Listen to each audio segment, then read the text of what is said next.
নমস্কার আমার সকল বন্ধুদের। অনেক দিন কোনো ভিডিও নিয়ে আসা হয়নি, তাই আজকে পনিরের এই রেসিপিটা নিয়ে আমি আমার সকল বন্ধুর কাছে আবার ফিরে এসেছি। প্রথমে টুকরো করা পনির রয়েছে, এখানে রয়েছে বেশ কিছুটা কাটা পেঁয়াজ, পিঙ্ক সল্ট রয়েছে রয়েছে শুকনো লঙ্কা, তেজপাতা আর গোটা গরম মশলা, আদা রসুনের পেস্ট রয়েছে, ধনেপাতা, ফেটানো টক দই রয়েছে কাজু বাদাম আর পোস্ত বাটা, আর রয়েছে গ্রিন মাটার, টমেটো কুচি, কাঁচা লঙ্কা, আর হলুদ গুঁড়ো, লঙ্কা গুঁড়ো, ধনে গুঁড়ো, জিরে গুঁড়ো, একটু চিনি দিয়ে আমি একটা পেস্ট বানিয়ে রেখেছি।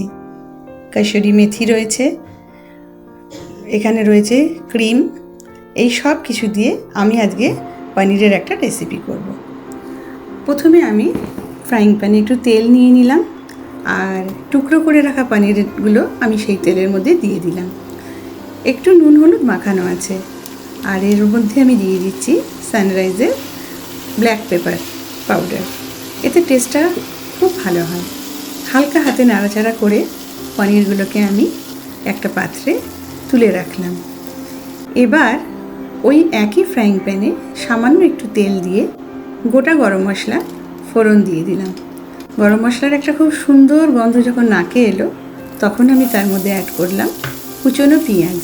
পেঁয়াজটা একটু ভাজতে হবে, একটু হালকা লালচে কালার আসতেই হবে।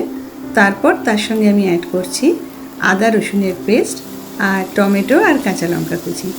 এবার একটু হালকা হাতে ভালোভাবে নাড়াচাড়া করতে হবে। কষানোটাই হচ্ছে বড় ধৈর্যের ব্যাপার।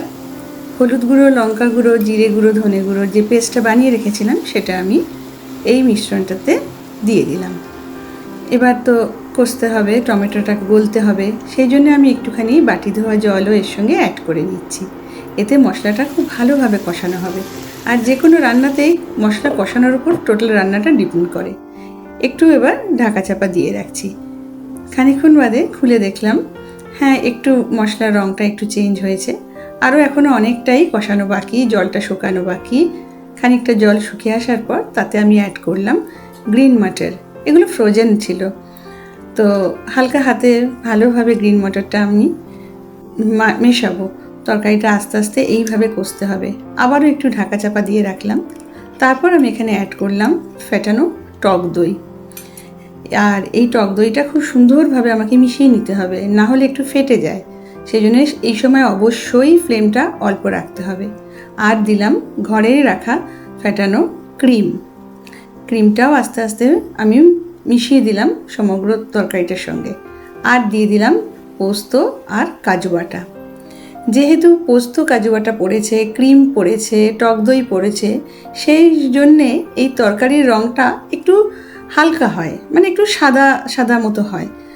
তো তাতে তো কোনো অসুবিধা নেই, খেতে কিন্তু সত্যিই খুব ভালো হয়। আর এবার আমার কাজ হচ্ছে এই তরকারিটা সুন্দরভাবে মশলাটার সঙ্গে যাতে পনিরটা ভালোভাবে মিশে যায় সেইটা পর্যন্ত অপেক্ষা করা। দিয়ে দিচ্ছি একটু ফ্রেশ ধনেপাতা কুচি, আর এই দিচ্ছি একটুখানি কসুরি মেথি। এতে তরকারিটার না একটা অন্য আলাদা মাত্রার স্বাদ এনে দেয়। লো ফ্লেমেই এই রান্নাটা আমি করেছি। এতে একটু ঘি বা বাটার অ্যাড করলে ভালোই হয়, কিন্তু আমি করিনি। রেডি হয়ে গেছে পনির, চাপা দিয়ে রাখলাম। একটু স্ট্যান্ডিং টাইম তো দিতেই হয়। ব্যাস, একদম তৈরি ডিলিশিয়াস পনির। তো আমি ঢেলে রাখছি এবার একটা আলাদা পাত্রে। রুটি, পরোটা, লুচি সবের সাথেই পনিরের এই রেসিপিটা খুব ভালো যায়। আর আমার তো এমনিও খুব ভালো লাগে। তো গার্নিশিংয়ের জন্য একটুখানি দিলাম ধনেপাতা। কতটা সফট আর জুসি হয়েছে। কাঁটা চামচ দিয়ে আমি একটু আমার বন্ধুদের দেখাবার ও বোঝাবার চেষ্টা করলাম। আমার এই পনিরের রেসিপিটা যদি তোমাদের ভালো লাগে, অবশ্যই লাইক কমেন্ট করে আমাকে জানিও। আজকে এই পর্যন্তই, বাই।